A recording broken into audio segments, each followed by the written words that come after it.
बिस्मिल्लाहिर्रहमानिर्रहीम अस्सलाम वालेकुम। बूस्टर डोज वाले भी वायरस का शिकार, आखिर वजह क्या बना? इसके हवाले से डॉक्टर हवार अलबैती ने कहा है कि बूस्टर डोज लगवाने वालों को कोरोना में मुब्तला होने के असबाब पर रोशनी डालते हुए कहा है कि मारूफ प्रोग्राम नशरतुल नहार से गुफ्तगू करते हुए अलबैत ने कहा है सऊदी वज़ारत सेहत एतराफ़ किया है कि 2 ऐसे केसेस रिकॉर्ड पर आए हैं जिनके हालात नाजुक है।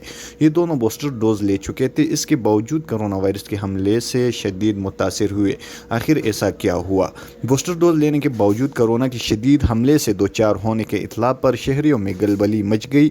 वजह यह है कि वजारत सेहत बार बार ये यकीनी दहानी करा चुकी थी कि जो लोग कोरोना के दोनों खुराकें ले चुके हो वो वायरस का शिकार होने की सूरत में शदीद तकलीफ से दो चार नहीं होंगे। वजारत सेहत बार बार इत्मीनान दिला रही थी कि बूस्टर डोज लगवाने वाले अव्वल तो कोरोना का शिकार नहीं होंगे और अगर खुदा न ख्वास वो इसका जद में आ जाता है तो वो मामूली असरात तक महदूद रहेगा।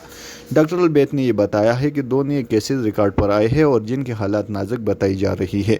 इसके एक बड़ा वजह यह हो सकती है कि इनकी मुदाफ़ाती निज़ाम कमज़ोर हो या मोटापे, ज़ियाबतीस और हाई ब्लड प्रेशर के मरीज़ होंगे। इन सूरत में कोरोना से मुतासर होने पर शफियाबी मुश्किल होती है।